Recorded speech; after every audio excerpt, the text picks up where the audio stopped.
ایک عام سی بات ہے کہ جب ہم دیہات یا کھیت کھلیان کا رخ کرتے ہیں تو وہاں سے اکثر ایک منفرد آواز سنائی دیتی ہے، جیسے مرغی اپنی خاص زبان میں اعلان کر رہی ہو۔ یہ وہ وقت ہوتا ہے جب مرغی کڑک ہو چکی ہوتی ہے، لیکن سوال یہ ہے کہ مرغی کڑک آخر کیسے ہوتی ہے؟ یہ محض ایک آواز نہیں بلکہ ایک فطری اور سائنسی عمل کا حصہ ہے۔ مرغی میں کڑک ہونے کا مطلب یہ ہے کہ اس کے اندر انڈے دینے کا سلسلہ مکمل ہو چکا ہے اور اب وہ چاہتی ہے کہ ان انڈوں پر بیٹھ کر انہیں چوزوں میں تبدیل کرے۔ اس کو قدرت نے ایک خاص ہارمونل نظام کے تحت ترتیب دیا ہے۔ جب مرغی مسلسل انڈے دیتی ہے اور ان کی تعداد میں ایک خاص حد تک اضافہ ہو جاتا ہے تو اس کے جسم میں ہارمونز کا توازن بدل جاتا ہے۔ یہی تبدیلی اسے کڑک موڈ میں لے جاتی ہے۔ کڑک ہونے کے دوران مرغی کے رویے میں واضح فرق آ جاتا ہے۔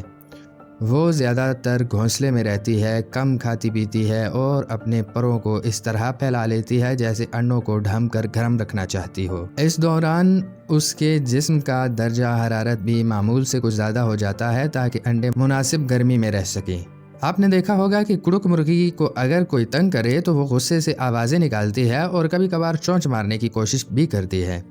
یہ دراصل اس کا قدرتی دفاعی رویہ ہے تاکہ انڈے محفوظ رہیں۔ یہ عمل عموماً 21 دن تک جاری رہتا ہے کیونکہ مرغی کے انڈوں کو چوزے بننے کے لیے تقریباً اتنا ہی وقت درکار ہوتا ہے۔ حیرت کی بات یہ ہے کہ کڑک مرغی صرف انڈوں کو سنبھالتی ہی نہیں بلکہ انہیں دن رات اپنے جسم کی یکساں گرمی میں رکھتی ہے اور ہر چند گھنٹوں بعد ان کا رخ بدلتی ہے تاکہ ان کے اندر موجود ایمبریو یکساں نشو و نما پائے۔ یہ پورا عمل فطرت کا ایک حسین تحفہ ہے۔ مرغی کو یہ سب کوئی سکھاتا نہیں، یہ صدیوں سے اس کی فطرت میں شامل ہے۔ کسان یا دیہاتی لوگ جب دیکھتے ہیں کہ مرغی کڑک ہو گئی ہے تو وہ جان جاتے ہیں کہ اب جلد ہی ننھے چوزوں کی چہچہاہٹ ان کے آنگن میں گونجے گی۔ یوں ایک عام سی نظر آنے والی کڑک دراصل زندگی کے تسلسل اور قدرت کے ایک خوبصورت نظام کی علامت ہے جو ہمیں یہ سبق دیتا ہے کہ مادری محبت اور قربانی صرف انسانوں میں ہی نہیں بلکہ پرندوں اور جانوروں میں بھی فطری طور پر موجود ہے۔ اگر ویڈیو پسند آئی تو گزارش ہے کہ ہمارا چینل سبسکرائب کریں